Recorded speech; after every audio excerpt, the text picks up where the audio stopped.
Okay, so gagawa tayo ng carousel. Okay, so I have this already. So ang gagawin natin, magdadagdag tayo ng, magduduplicate ako. Alt,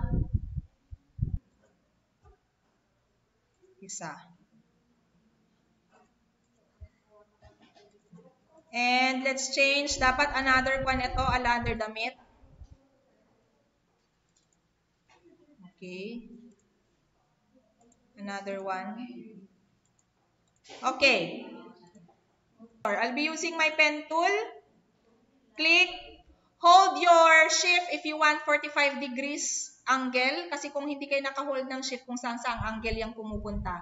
So, I hold my shift para mag-i-snap siya 45 degrees angle. Okay. So, shift. I'm holding still shift.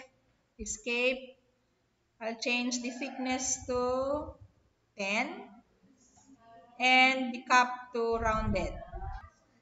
Next, I'll hold Alt and Shift and flip it horizontally. Yan. So, ang gagawin natin, we will move from one picture to another. So, i-group ko to para mas madali ang dragging. Control G. Okay. So, duplicate ko. Alt and drag. And then dito, kunwari ito yung nasa center na lang. Lalaki siya. Sample, nasa center siya.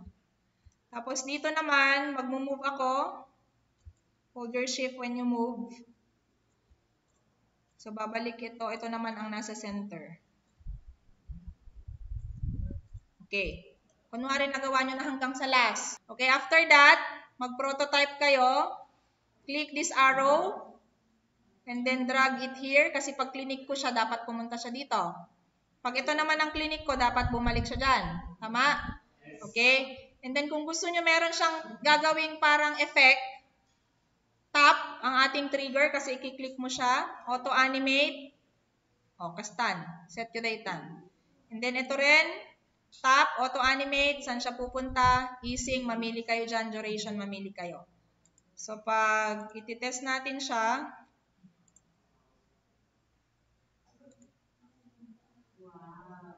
syempre, wala pa tayong next kasi dadalawa lang.